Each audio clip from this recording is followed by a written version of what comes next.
Welcome to Celebrate Sicily Day 4. Today we're talking about four things. Ooh, Day 4, four things.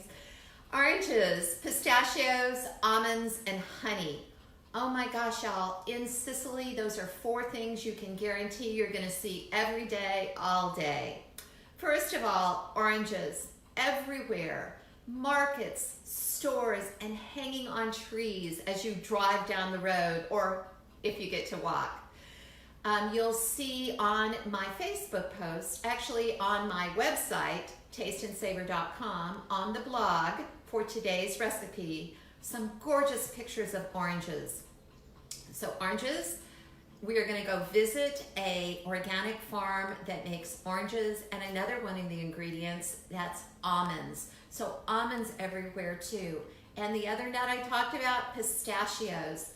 We're going to go visit a small village called Bronte, which is on the western slope of Etna. You have to check out the picture on my Taste and Savor blog of this incredible pistachio tree. And in the background, there's Etna, the volcano that is still active. And finally, honey. So I've got some local honey here that I am lucky enough to have someone give to me. But honey, almost all the wineries have bees as well. In fact, I brought back these couple of beautiful honeys from Murgo, which is on the eastern slope of Etna. But we are going to make our own honey today. We're going to make an herb honey because we're doing Sicilian Marsala oranges. And they're so easy. They're going to come together in a snap, and everyone's going to love them, especially after a traditional Sicilian meal that has an appetizer, a pasta, something meaty, or poultry or fish. And this is the perfect dessert. So hang with me for just a minute and we'll make it. So first of all, the first thing we're going to do is make the Marsala part of the Sicilian Marsala oranges. I keep wanting to say olives. And to do that, what I have done earlier is I put in some dried fruit into about a cup of Marsala. Now, you can use any kind of dried fruit, and they would in Sicily too. Oh my gosh, the first time I went to the market in Ortigia, the street market with all the food, oh wow, there was so much dried fruit of every single kind. So I had some gorgeous cherries in the pantry that were dried, and so I used those. You want to do this at least an hour. If I do it overnight, I'll throw it in the fridge overnight. And so you're going to put some cherries in about a cup of Marsala, somewhere around a half a cup. So here we go. And the reason that I'm holding this over a measuring cup is because, y'all, I do not want to lose this Marsala. One of the nice things about Marsala is it's fortified, and I'll tell you a little bit more about that later. But when it's fortified, you can keep Marsala in the fridge for about a month, and it'll be still delicious. So I'm going to keep this leftover Marsala to marinate some other fruit later on in a couple weeks, or you know what, this, after it's been sitting with those cherries for a while, is going to make a fabulous cocktail. And it's wine, it's not liquor, although it is fortified. So I'm going to now talk to you about our honey. So I have about a half a cup of my honey in this little saucepan right here, or saute pan. I'm going to turn it on, and my goal is to simply get it warm. I'm not trying to make it boil or anything like that. Just get the honey warm, because the next thing I'm going to put in the honey are some fresh herbs. All right, you can use any kind of herb with this. My favorites with this orange dish are four, and either parsley, mint, basil, or rosemary. You want to finely chop these herbs, because what you're going to do with the herbs in just a moment, it's almost warm right now. I'm going to just put in about a quarter cup of finely chopped. And I've got a little bit of parsley here. And I'm going to get, and see how fast that honey came up? Okay, I'm going to get my wooden spoon. And I'm going to pour in about a quarter cup couple tablespoons of this parsley in my bowl because I'm going to also garnish with what other herb I choose. And you know, people don't use like basil and mint together, but you should, because basil and mint are cousins. And we talked about this earlier in the week, but you know, any kind of herb is super good for you and brings its own set of nutrition to the table. So all I'm doing is just stirring this a little bit so that it kind of, the herb melts. And you guys, this is going to be so good over the beautiful oranges. But you know, the other thing it's really good with is on top of like a piece of grilled chicken. Oh my gosh, that honey is wonderful over a log of goat cheese or some brie or camembert. If you have this herbed honey in your fridge, you've got an instant sauce. Now, the last thing I'm going to do for my herbed honey here is, believe it or not, I'm going to put in just a little pinch of salt, because that salt is going to make the sweet taste sweeter. So that was literally a pinch, and I'm going to turn this off and take it off the heat so it will cool just a little bit before I pour it over the oranges. So next up, I want to talk oranges. So take a look at these gorgeous oranges. You've got to see the pictures on the Taste and Savor blog, because there were oranges literally everywhere, and all different kinds that we get here in the United States, and different ones as well, and blood oranges and caracara and all colors. This is just, right here is about 4 navel oranges that I just peeled and sliced. And I want to show you how to do this. And y'all, I am not of the supreming camp, because you see the little white in between each section of the orange? That is powerful anti-inflammatories, antioxidants in there. So we want to eat the whole orange without the peel.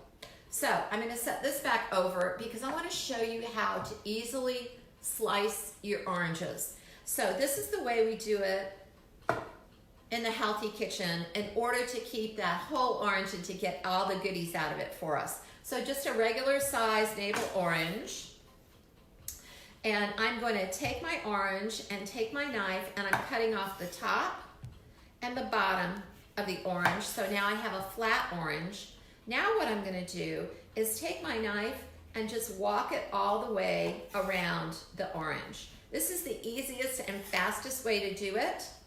And you know what? I don't care if I have a little bit of that white pith left over. I'm going to take it and turn it upside down in a minute.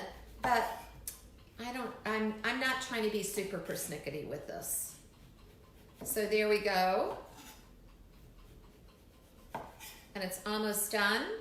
Now I'm going to turn it upside down and just trim it off just a little bit more. And when I did the 4 oranges for that sliced platter, I absolutely just kept trimming a little bit, and I did all 4 of them in the production method. I took all the peels off first, set them aside, pitched my peels, and then now I'm just going to slice my orange.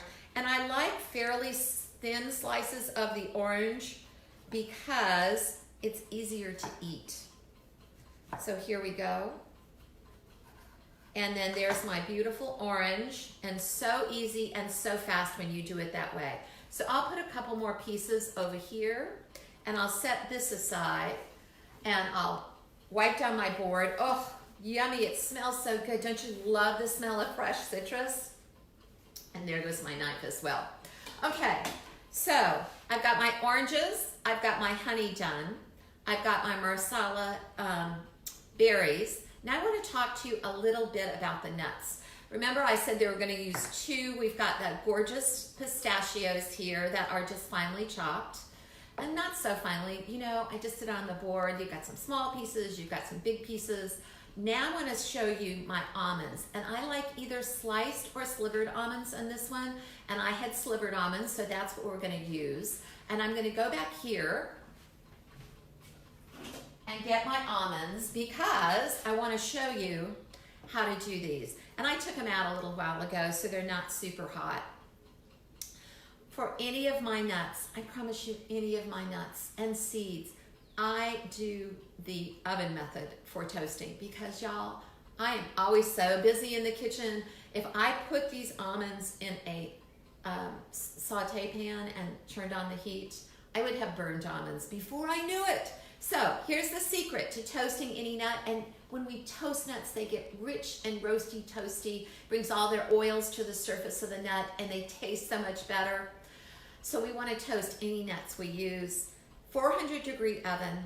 For little slivered almonds like this, I literally, if my oven is preheated, which I don't always do, I would do 3 to 5 minutes, and I set my timer. I use my timer on my watch because I can talk to it, but any kind of timer, on your phone, a separate timer, you want to toast these nuts until they're just barely golden, and they smell so good, and they fill your whole kitchen with aroma.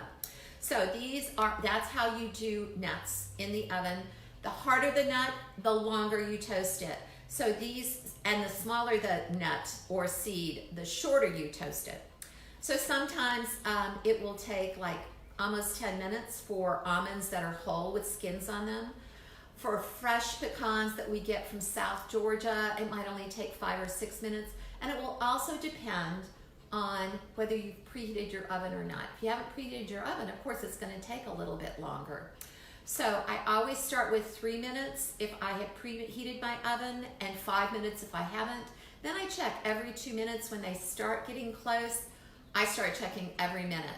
But I don't have burned nuts. I don't waste food, and they're expensive too, so I don't waste money. So I'm going to start with, I think I'll start with drizzling our honey first, because I think that will be prettiest. So I'm going to take my honey, and it's a little cool now. So I'm going to take it and just start drizzling it over these gorgeous oranges. So here we go. And that pop of green color looks so pretty on it too. Now I'm going to have this honey left over. I would never ever throw this away. I'm going to put this in a mason jar and stick it in my fridge so that I have it later. Remember, just 3 ingredients in this honey drizzle: honey, fresh herbs, and a pinch of salt. Next up, I'll go ahead and put my almonds on there. So I'm going to scatter almonds, and then pistachios. Oh my gosh, it's looking so pretty. And I'm being messy, y'all. I like messy food. I like messy dishes. I want it to look real. I don't want it to look like I bought it at the grocery store. And then I'm going to take this off so you can see it a little bit better. And then last but not least, I'm going to put my Marsala soaked cherries on here with my impeccably clean hands. I could have used gloves too, but it's just our kitchen here. I'm going to pop this in the fridge, and Mike and I are going to have this for dessert tonight. I'm so excited. Okay, so look at this, y'all. Look how pretty this is and how fast it came together. Can y'all see it? Look, yay. Oh, and that Marsala that's mingling with the toasty aroma of the nuts and the fresh citrus. Oh my gosh, I'm so excited.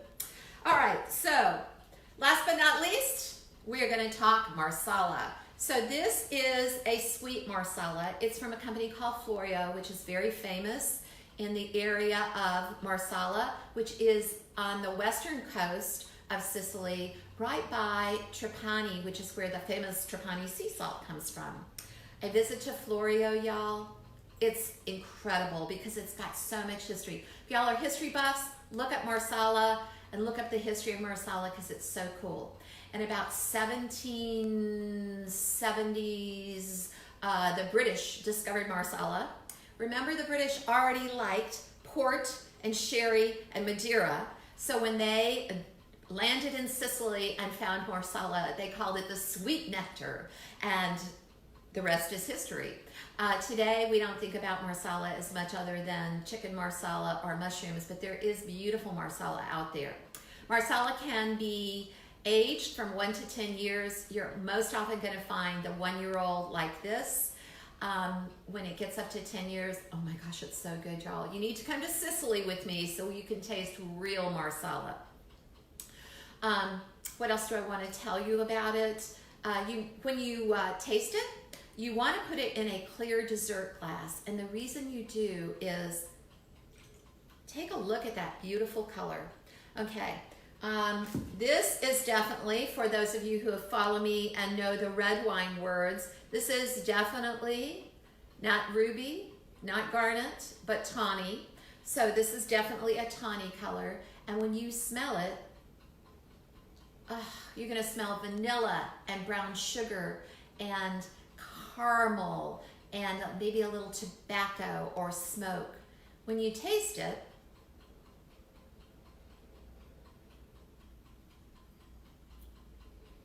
woo, you can tell that's fortified.